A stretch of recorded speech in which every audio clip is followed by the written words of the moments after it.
Hello everyone, स्वागत है आप सभी लोगों का कल्याण इंस्टीट्यूट यूट्यूब चैनल पे। आज हम इस वीडियो के माध्यम से ब्याज का आधुनिक सिद्धांत यानी कि इंटरेस्ट की जो मॉडर्न थ्योरी है उसको जानने और समझने का प्रयास करेंगे कि मॉडर्न थ्योरी ऑफ इंटरेस्ट यानी कि ब्याज का आधुनिक सिद्धांत ये क्या है, किस तरह से है और इस सिद्धांत के माध्यम से एक्चुअल में क्या कहा गया है। तो आज की इस वीडियो के अंतर्गत हम यही समझने वाले हैं। तो आप इस वीडियो को अंत तक जरूर देखिएगा और अगर चैनल को अभी तक सब्सक्राइब नहीं किया है तो चैनल को जरूर सब्सक्राइब कर दीजिएगा। तो चलिए समझते हैं कि ब्याज का जो ये आधुनिक सिद्धांत है ये दरअसल है क्या। ब्याज के आधुनिक सिद्धांत का प्रतिपादन प्रोफेसर हिक्स और प्रोफेसर हैंसन ने ये सिद्धांत दिया और इसे हिक्स और हैंसन का समन्वय सिद्धांत या ISLM विश्लेषण भी कहते हैं। यानी कि ब्याज का आधुनिक जो ये सिद्धांत है, ये सिद्धांत प्रोफेसर हिक्स और प्रोफेसर हैंसन ने ये सिद्धांत दिया है और इन दोनों का जो ये सिद्धांत है, ये सिद्धांत हिक्स और हैंसन का समन्वय सिद्धांत भी कहते हैं और इसको हम एक अन्य नाम से भी जानते हैं, ISLM विश्लेषण के नाम से भी हम जानते हैं और ज़्यादा ये प्रचलित है ISLM विश्लेषण के नाम से। तो ISLM जो ये सिद्धांत है, ये सिद्धांत हिक्स और हैंसन ने दिया था। तो चलिए समझते हैं कि जो ये ISLM विश्लेषण है, ISLM सिद्धांत है, ये दरअसल है क्या और इसके माध्यम से क्या कहने का प्रयास किया गया है। ISLM फलन वस्तु और मुद्रा बाजार का सामान्य संतुलन होता है। किस तरह से ISLM जो ये मॉडल है, इसके माध्यम से वस्तु बाजार, मुद्रा बाजार, इन दोनों के समन्वय की आगे बात की गई है कि किस तरह से इन दोनों का संतुलन होता है, किस तरह से इनमें चीजें घटित होती है। तो सबसे पहले IS वक्र यानी कि IS वक्र निवेश यानी कि इन्वेस्टमेंट, बचत यानी कि सेविंग का एक संक्षिप्त रूप है। यानी कि I से इन्वेस्टमेंट, S से सेविंग। IS वक्र वस्तु बाजार संतुलन को ये व्यक्त करता है। यानी कि IS वक्र इन्वेस्टमेंट एंड सेविंग का ये एक संक्षिप्त रूप है और जो किस चीज को प्रदर्शित करता है, ये प्रदर्शित करता है वस्तु बाजार संतुलन को। वस्तु बाजार संतुलन या IS वक्र उस समय संतुलित स्थिति में होता है जब हमारी बचत और निवेश ये दोनों ही बराबर होती है। यानी कि जब सेविंग एंड इन्वेस्टमेंट ये दोनों ही बराबर हो तो उस स्थिति में हमारा जो IS वक्र है वो संतुलन की स्थिति में होगा। IS वक्र ब्याज की दरें और आय के सभी संयोगों को ये दर्शाता है। यानी कि जो इंटरेस्ट रेट है और जो लोगों की आय के स्तर है, उन सभी संयोगों को IS वक्र के माध्यम से दर्शाया जाता है या प्रदर्शित किया जाता है। ब्याज दर कम होने पर क्या होता है, निवेश बढ़ता है और जिससे कि लोगों की आय बढ़ने लगती है। ये जाहिर सी बात है, जब ब्याज दर कम होगी तो लोग अधिक मात्रा में वो पैसा लेंगे, इन्वेस्ट करेंगे। तो यानी कि निवेश बढ़ेगा जब ब्याज दर कम होगी, तो ऐसे में लोगों को रोजगार मिलेगा, लोगों की आय में वृद्धि होगी तथा ब्याज दर और आय में ऐसे में ये देखा जाता है कि किस तरह से इन दोनों के बीच ऋणात्मक संबंध यानी कि नकारात्मक संबंध पाया जाता है। जब हमारा इंटरेस्ट रेट है वो कम होता है तो ऐसे में हमारा जो इन्वेस्टमेंट है वो इन्वेस्टमेंट हमारा बढ़ जाता है। यानी कि इंटरेस्ट रेट कम होने पर हमारा इन्वेस्टमेंट बढ़ जाता है, जिससे कि यहाँ पे लोगों की आय बढ़ती है।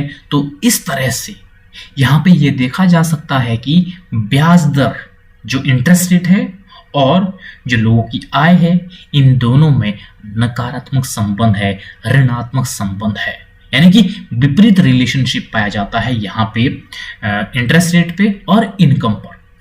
ब्याज दर व आय के बीच में किस तरह से ये नकारात्मक संबंध यानी कि ऋणात्मक संबंध पाया जाता है, या ब्याज दर गिरने से निवेश में वृद्धि होती है। किस तरह से ब्याज दर जब गिरती है, कम होती है, तो इन्वेस्टमेंट बढ़ता है। इन्वेस्टमेंट बढ़ता है तो लोगों को रोजगार मिलता है, लोगों की आय में वृद्धि होती है। तो इस तरह से ब्याज दर और आय के बीच में यहाँ पे नकारात्मक संबंध पाया जाता है, और इसी वजह से आईएस वक्र हमारा लेफ्ट से राइट और नीचे की ढलान वाला होता है, क्योंकि यहाँ पे ब्याज दर और आय के बीच में यहाँ पे विपरीत संबंध होता है या नकारात्मक संबंध होता है। तो इसीलिए आईएस वक्र हमारा लेफ्ट से राइट और नीचे की ओर ढलान वाला होता है। तो इस तरह से यहाँ पे ये लेफ्ट से राइट और ढलान वाला आईएस वक्र होता है। आय बढ़ने पर क्या होता है, हमारी बचत बढ़ जाती है, और ब्याज दर कम होने पर यहाँ पे निवेश बढ़ता है। यदि ब्याज दर बढ़ जाती है तो हमारा जो निवेश है वो कम हो जाएगा। किस तरह से, जब इंटरेस्ट रेट बढ़ेगा तो हमारा जो निवेश करने के लिए जो पैसा है वो महंगा मिलेगा, तो महंगा मिलेगा तो हम निवेश को कम कर देंगे। और बचत में कमी यानी कि निवेश में वृद्धि होने पर आईएस वक्र हमारा राइट और शिफ्ट हो जाता है। यानी कि बचत में कमी किस तरह से निवेश में वृद्धि होती है, जब हम बचत को कम कर रहे हैं यानी कि हम इन्वेस्टमेंट कर रहे हैं। तो ऐसे में जब इन्वेस्टमेंट बढ़ेगा तो हमारा जो आईएस वक्र है वो राइट और सरक जाएगा। और यहाँ पे क्या था, जब हमारा यहाँ पे बचत बढ़ती है, आय बढ़ने के साथ साथ बचत बढ़ती है, तो किस तरह से ब्याज दर कम होती है। ब्याज दर कम होती है तो ऐसे में निवेश बढ़ता है, और जब निवेश बढ़ता है तो किस तरह से यहाँ पे निवेश बढ़ने से लोगों की आय में वृद्धि होती है। और यदि ब्याज दर बढ़ जाती है तो किस तरह से यहाँ पे नकारात्मक संबंध पड़ता है इन्वेस्टमेंट पर। और इसी तरह से जब यहाँ पर बचत में कमी हुई तो यानी कि लोग इन्वेस्टमेंट कर रहे हैं, वो सेविंग नहीं कर रहे हैं, बकायदा वो इन्वेस्टमेंट कर रहे हैं। तो ऐसे में इन्वेस्टमेंट बढ़ने पर हमारा जो आईएस वक्र है वो राइट और सरक जाता है। जब बचत बढ़ती है यानी कि निवेश में कमी होगी, जब बचत बढ़ेगी लोग अपने पास पैसा को जमा रखेंगे यानी कि निवेश नहीं हो रहा है, तो ऐसे में निवेश में कमी होगी, जिससे कि हमारा आईएस वक्र हमारा लेफ्ट और सरक जाता है। और किस तरह से जो हमारा आईएस वक्र है वो तिरछा या चपटा होता है। किस तरह से यहाँ पे जो आईएस वक्र की जो शेप है वो तिरछी या चपटी आकार की होती है। तो इस तरह से यह है आईएस वक्र। आईएस वक्र किस तरह से यहाँ पे ये वस्तु बाजार संतुलन को व्यक्त करता है, जिसमें कि हम इन्वेस्टमेंट और यहाँ पे ब्याज दर को किस तरह से एक तरह से इस संबंध में रिलेशन को बताया गया है कि किस तरह से ब्याज दर के घटने बढ़ने से हमारे इन्वेस्टमेंट प्रभावित होते हैं, और इन्वेस्टमेंट प्रभावित होते हैं तो लोगों की जो इनकम है उस पर भी अलग अलग तरह का प्रभाव पड़ता है। तो इस तरह से ये आईएस वक्र है जो हमारे इन्वेस्टमेंट और सेविंग के संक्षिप्त रूप को प्रस्तुत करता है, और जो एक तरह से वस्तु बाजार संतुलन को व्यक्त करता है। और अब हम इसके बाद एलएम वक्र को देखेंगे कि एलएम वक्र क्या है, किस तरह से है। एलएम वक्र यानी कि मुद्रा मांग और मुद्रा पूर्ति का एक संक्षिप्त रूप है। जिस तरह से आईएस वक्र था सेविंग एंड इन्वेस्टमेंट, इसी तरह से एलएम वक्र है। एल का मतलब मुद्रा की मांग और एम का मतलब है मुद्रा की पूर्ति। तो इस तरह से ये मुद्रा मांग और मुद्रा पूर्ति का संक्षिप्त रूप है एलएम वक्र। एलएम वक्र मुद्रा बाजार संतुलन को यह व्यक्त करता है। आईएस वक्र वस्तु बाजार संतुलन को व्यक्त करता था और एलएम वक्र ये मुद्रा बाजार संतुलन को व्यक्त करता है। एलएम वक्र या मुद्रा बाजार उस समय संतुलन की स्थिति में होता है जब मुद्रा मांग और मुद्रा पूर्ति ये दोनों ही बराबर होते हैं। जब मुद्रा की मांग और मुद्रा की पूर्ति ये दोनों ही बराबर हो तो उस स्थिति में ये मुद्रा बाजार है वो संतुलन की स्थिति में होता है, या हम ये कहें कि एलएम वक्र संतुलन की स्थिति में होता है। एलएम वक्र ब्याज की दरों और आय के सभी संयोगों को ये दर्शाता है। किस तरह से ब्याज की दरें हैं और आय के जो सभी संयोग है किस तरह के हैं, इन सभी संयोगों को एलएम वक्र की सहायता से दर्शाया जाता है। एलएम वक्र का ढाल लेफ्ट से राइट और होता है। ये क्यों होता है इसको हम आगे समझेंगे। यदि आय में परिवर्तन से ब्याज दर पर अधिक प्रभाव पड़ता है तो एलएम वक्र तिरछा या चपटा होता है, और मुद्रा की जो पूर्ति है अगर वो पूर्ति बढ़ जाती है तो उसकी पूर्ति बढ़ने से मुद्रा की मांग कम हो जाती है। ये जाहिर सी बात है, अगर मुद्रा की जो सप्लाई है वो बढ़ जाएगी, मुद्रा बहुत मात्रा में होगी मार्केट में, तो लोग मुद्रा की मांग कम करेंगे। ऐसे में क्या होगा, ऐसे में होता है ब्याज दरें कम हो जाती है। जब ब्याज दरें कम होगी तो इससे क्या होता है, निवेश बढ़ जाता है, और जब निवेश बढ़ता है तो क्या होता है, लोगों को रोजगार मिलता है और लोगों की आय बढ़ने लगती है। तो जिससे क्या होता है, एलएम वक्र राइट और सर जाता है कि जब मुद्रा की पूर्ति अधिक होगी तो क्या होगा, मुद्रा की मांग कम होगी, मांग कम होगी तो ब्याज दर कम होगी, ब्याज दर कम होगी तो निवेश बढ़ेगा, निवेश बढ़ता है तो आय बढ़ने लगती है।